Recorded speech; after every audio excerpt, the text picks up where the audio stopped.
Hello everyone. Welcome to our first video lecture of Module 1. This course revolves around cultural humility. So what is cultural humility? Cultural humility is a lifelong process of self-reflective critical thinking and learning that entails that we be open to varying ways of thinking and not assuming that our personal beliefs are superior to others. Now, this openness is maintained through the consistent analysis of our own biases, something that we will explore throughout this course, mainly through the journaling activities.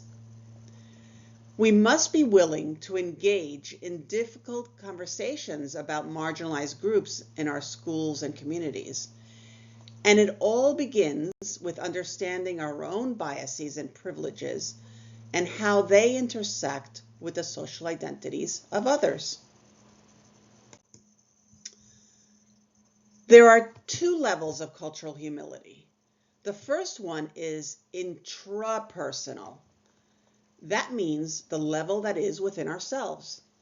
As at this level of cultural humility, we understand that we have more to learn about others, and we also have more to learn about ourselves, especially where we are in relation to privilege and oppression.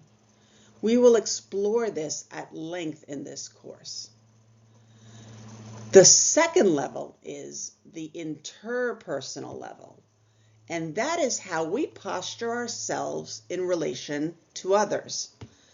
This level of cultural humility involves being oriented towards others and being respectful and open to the worldview of others.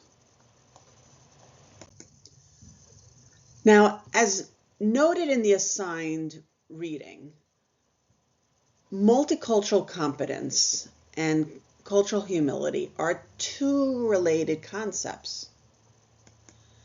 They are both lifelong approaches to learning about differences, our own and that of others.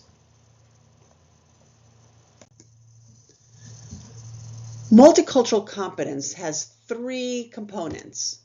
The first one is awareness. We need to increase our self-awareness by acknowledging our biases and preconceived notions about people from diverse backgrounds.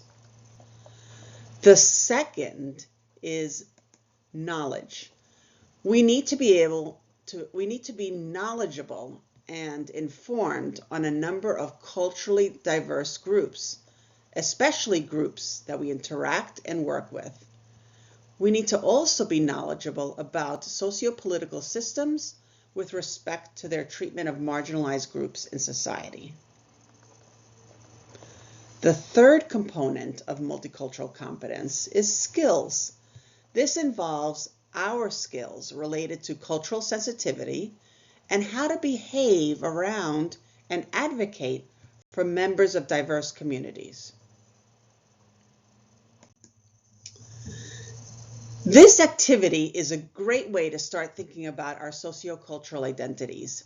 You will engage in this activity as part of the first journal submission. Think of these boxes as different aspects of your identity. How many groups do you identify with? Consider how you identify yourself in all parts of your life. For example, I have many different ways I personally identify. I personally would write woman in one of the boxes.